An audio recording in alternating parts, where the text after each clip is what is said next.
Министерстве внутренних дел столицы к годовщине принятия Конституции Ингушетии школьникам в торжественной обстановке вручили паспорта. О новых правах и обязанностях репортаж Идриса Ижиева.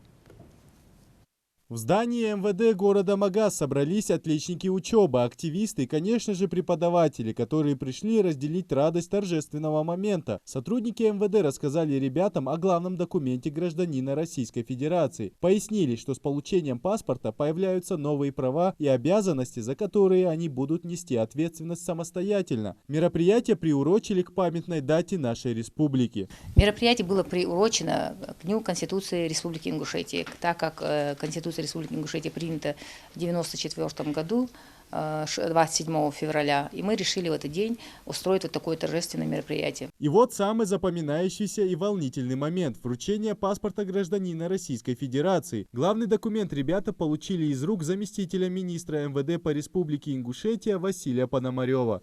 Настоящие теперь граждане с удостоверением, паспорт является удостоверением гражданина Российской Федерации.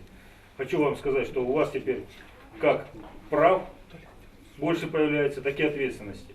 Ответственность написана там в конце паспорта, можете ее внимательно почитать. Вот.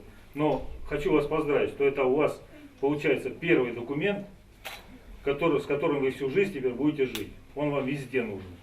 При поступлении в институты, при поступлении на работу, при пересечении границы Российской Федерации. Везде нужен. При получении посылок каких-то, при отправлении посылок. То есть везде нужен этот документ. Поэтому я вам хочу поздравить вас, что вы сейчас становитесь полноправными гражданами Российской Федерации. Получение первого документа очень волнительный момент и требует тщательной подготовки. Ребята новому этапу в своей жизни очень рады. Знают, что с получением официального документа появляются не только права, но и обязанности. Сегодня для меня очень важный день. Я вступила во взрослую жизнь, получила паспорт.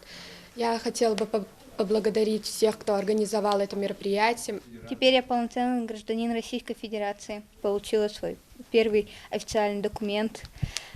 Я очень рада и благодарна за это. На молодых людей возлагается большая ответственность, и такие мероприятия помогают подрастающему поколению лучше прочувствовать причастность к жизни не только своей республики, но и всей страны. Идрис Ижиев, Магомед Белакиев, Новости 24.